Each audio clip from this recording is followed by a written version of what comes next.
Back liabilities पर एक important खबर जो हम आपको बताना चाहते हैं। शुक्रवार को फाइनेंस मिनिस्ट्री ने एक बड़ा बयान जारी किया है।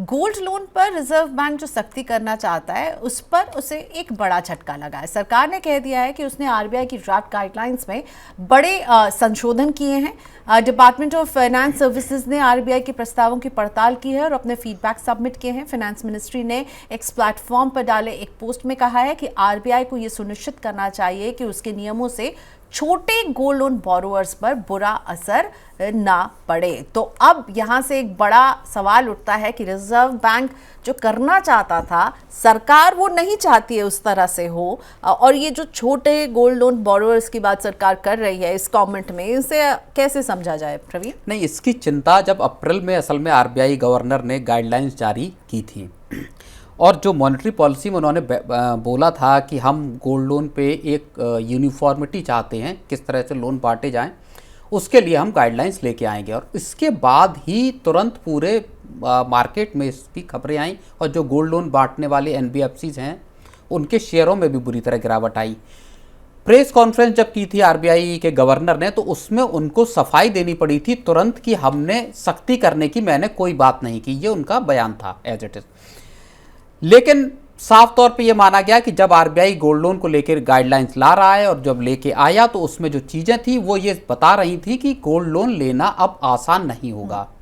और ये चिंता सरकार के कान तक पहुंच गई, क्योंकि बड़े पैमाने पे लोगों का जब लोग लोन लेते हैं तो उनका एक बड़ा सहारा आपका गोल्ड लोन होता है। और अगर आप पिछले साल दर साल हिसाब से देखेंगे तो गोल्ड लोन सबसे तेजी से बढ़ने वाले सेगमेंट्स में शामिल रहा है।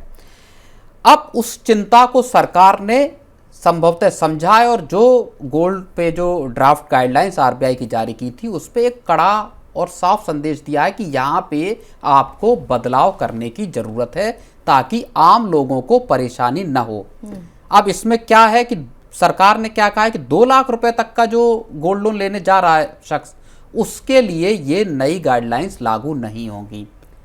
दूसरी बड़ी चीज़ है कि जब गाइडलाइंस लागू होंगी उनको फिलहाल एक तरह से सस्पेंड रखा जाए, 1 जनवरी 2026 के बाद इनको लागू किया जाए।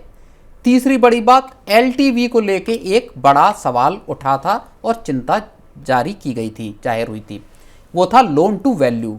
आरबीआई की जो ड्राफ्ट गाइडलाइंस थी उसमें कहा गया था कि 75% से ज़्यादा आपका लोन टू वैल्यू नहीं हो सकता। यानी 100 रुपये का अगर आपका गोल्ड की कीमत है आज, तो अगर आप आज गोल्ड लोन लेने जाते हैं तो उस पर 75 रुपये से ज़्यादा आपको नहीं मिलेंगे। और आपको याद होगा जब कोविड का दौर था तब इसमें रियायत देते हुए 80% तक कर दिया गया था लोन टू वैल्यू। तो एक ये बड़ी चिंता थी। तीसरी और सबसे बड़ी चिंता थी जो कि आम लोगों के लिए जिसने माथे पे पसीना ला दिया था, वो थी कि आपको जब आप गोल्ड लोन लेने जाएंगे तब आपको ये साबित करना होगा कि इस गोल्ड के आप मालिक हैं। अब बहुत सारे लोग या घरों में महिलाएं, मान लीजिए आपके पास 1970 या 80 का गोल्ड है, कोई ऑर्नामेंट है, आपको आज पैसे की जरूरत कैसे साबित करेंगे? तब आप उसको कैसे साबित करोगे कि मेरे पास ये बिल है? इस चीज को, ये असल में सबसे बड़ा बोन ऑफ कंटेंशन था इस पूरे मसले का कि आप अपनी ओनरशिप कैसे प्रूव करेंगे। और एक और बड़ा मसला था जो तभी आया था निकल के कि क्या सरकार और आरबीआई इस पूरे गोल्ड लोन के जरिए, ओनरशिप के जरिए आप पे टैक्स लादना चाहती है? क्या आपकी एक स्क्रूटनी की जा रही है कि किस शख्स के पास कितना गोल्ड है? तो ये कुछ ऐसी बड़ी चिंताएं थी जिसको लेके कि सरकार तक चीजें पहुंची और तब फाइनेंस मिनिस्ट्री ने आज आकर जो ट्विटर पर आकर अपना बयान जारी किया है। और जाहिर तौर पर आरबीआई का जो गोल्ड लोन पर एक एग्रेसिव स्टैंस था, आरबीआई भले ये चाहता है कि एक यूनिफॉर्मिटी आए, बैंक और एनबीएफसीज के गोल्ड लोन बांटने के नियम एक जैसे हों, तो रिलैक्सेशन देना चाह रही है सरकार, एक रास्ता लाना चाह रही है जिस तरह से ये लागू किया जाएगा। और 2 लाख रुपए से कम या 2 लाख तक के लोन लेने वालों के लिए ये नए नियम लागू नहीं होंगे। ओके, तो इसमें जो ओनरशिप वाली आपने बात की वो किसी के लिए अब लागू नहीं होगा? वो हो सकता है। अब देखिए, चूंकि ये रिकमेंडेशन सरकार ने आरबीआई को भेजी हैं, अब आरबीआई को इसमें क्या फिर से कुछ फीडबैक आते हैं, क्या होता है, और उसके बाद एक जब 1 जनवरी 2026 से जब ये लागू होगा तब इसमें क्या बदलाव, क्या संशोधन लेके आते हैं। हो सकता है 2 लाख से ऊपर के लोन के लिए ये सारी चीज़ें आरबीआई रखे और सरकार खुद रखे इस चीज़ को कि इसके ऊपर के जो लोन है वहाँ पे इस तरह की कड़ी शर्तों को रखा जाए। इसमें एक बैंक से आपको प्योरिटी का सर्टिफिकेट लेना भी जरूरी है, जो आरबीआई के ड्राफ्ट रूल्स कह रहे हैं। वो भी एक वो है कि जब आप बैंक के पास लोन रखने जाएंगे अपना सोना गिरवी, तब आप बैंक से एक प्योरिटी सर्टिफिकेट लेंगे कि भाई मेरा सोना इतनी प्योरिटी का है, तो कल को कोई विवाद ना हो उसमें।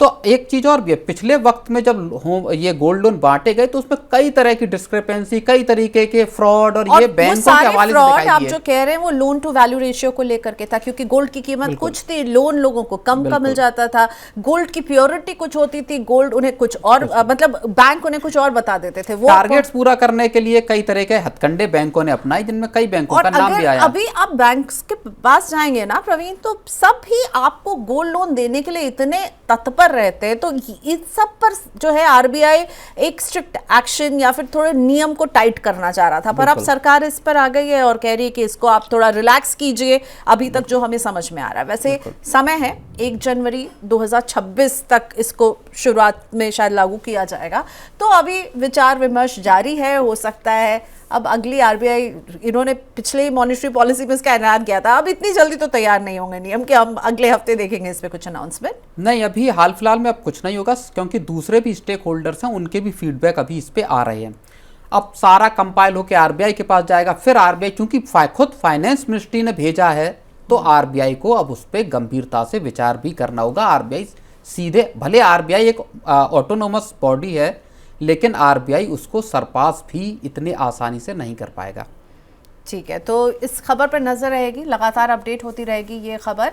लेकिन हाँ, आरबीआई जो सख्त नियम लाना चाहता था उस पर अब सरकार ने रुख साफ करके अपने कुछ प्रपोजल भेजे हैं, अपने कुछ सुझाव भेजे हैं, और अब तमाम स्टेक होल्डर से भी सुझाव मांगे गए हैं, और हम देखेंगे कि गोल्ड लोन के जो नियम हैं उनमें किस तरह की रिलैक्सेशन मिलती है, किस तरह के चेंजेस मिलते हैं। इस सिप से तो नींद टूटती है, लेकिन केवल जागना नहीं, आगे भी तो बढ़ना है। उसके लिए चाहिए एक और सिप। हर महीने छोटी छोटी रकम की इंस्टॉलमेंट यानी सिस्टमैटिक इन्वेस्टमेंट प्लान से शुरू कीजिए निवेश। लेकिन पैसे बढ़ाने वाली कौन सी सिप आपके लिए रहेगी अच्छी? म्यूचुअल फंड सिप से जुड़े हर सवाल का जवाब, मेरी सिप मेरा सवाल। सोमवार से शुक्रवार 4 बजे मिलेंगे हम सिर्फ मनी 9 पर।